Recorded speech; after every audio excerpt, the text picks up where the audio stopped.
morning guys, this is Dr. Hub. Today we look at the variance. The variance, the deviation score, as well as the standard deviation. So first we look at the deviation scores. So deviation score is basically an element in distribution of the difference. Is an element in distribution. It's an element in the distribution, and it is a difference between the mean. It is a difference between the mean of the distribution and the element itself, of distribution and element itself, and that is subtracting the distribution's mean from the element. So you subtract the distribution's mean from the element. So it is denoted by the letter X. So it is denoted by letter X, X letter. So let's consider an example. So in case the elements, we are considering them as 29 or 15. So if we consider them 29 or 15, so here the deviation must be 29 minus 15, that is 7. So deviation score of 15 would be 15 minus, so 15 would be 15 minus 22, that will be minus 7.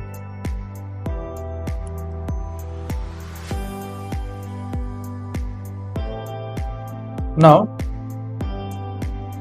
we will look at the sum of the deviation scores of elements and distribution. This will be 0. Next, let's look at the variance. So the variance is also called the mean square. Variance is nothing but the mean square. So the mean of the squares of deviation scores of distribution. So it is a mean of the squares of all deviation scores, of all deviation scores of distribution. So it is used to measure how far the data is spread.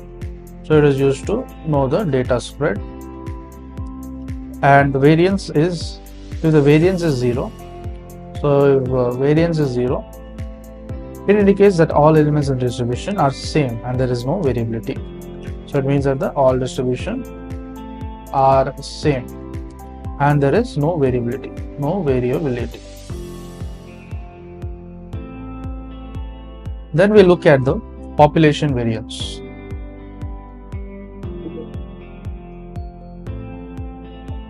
So the population variance is commonly known as a sigma square. So it is calculated to find the deviation score of each element in a distribution. So the deviation score of each element, and this is in a distribution. So let's find, there is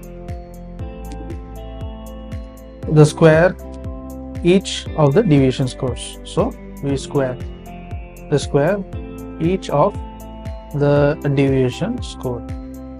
So obtain the mean of all standard deviation scores. Obtain mean of all standard deviation scores. So let's write the formula. So sigma square is equal to x minus mu the whole square by n. So this was the variance. Next, we will look at the sample variance.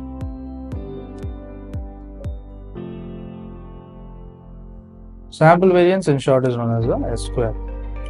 So this is a commonly used statistics than population variance. So it is more commonly used, and the denominator is n minus 1, and n and not n as it is in population variance. So for small samples it is better to use n minus 1.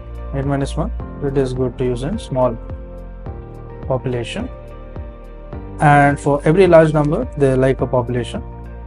So in case of a large sample means like a population. So subtracting 1 from a huge number will not make much of a significant correction. So if you reduce 1, it is not significant correction. Hence, we may choose to ignore subtracting 1. So, don't subtract 1. So, writing down the formula, it is going to be S square is equal to x minus x bar square divided by n minus 1.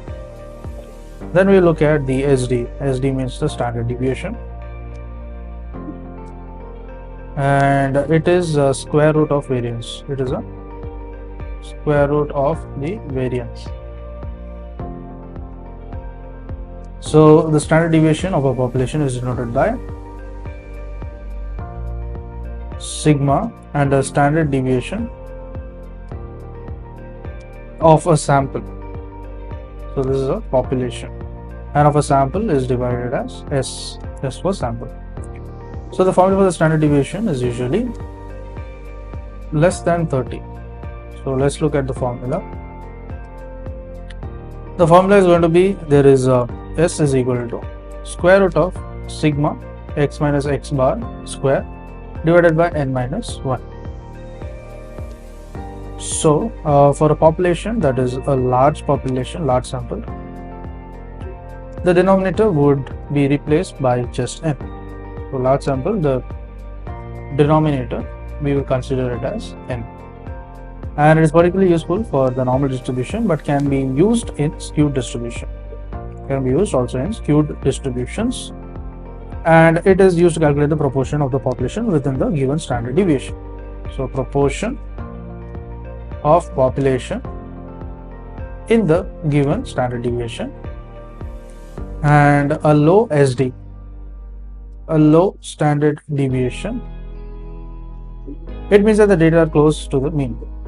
So data is close to mean, but a high standard deviation would mean that the data are more spread out. So a high standard deviation means the data is more spread out. So the empirical rule of the normal distribution states that, so there's a empirical rule of the normal distribution. We saw it in the other video as well. So 68 means it is in the first standard deviation, 95 means it is in the second standard deviations of the mean, and 99.7 means it falls on the third standard deviation of the mean.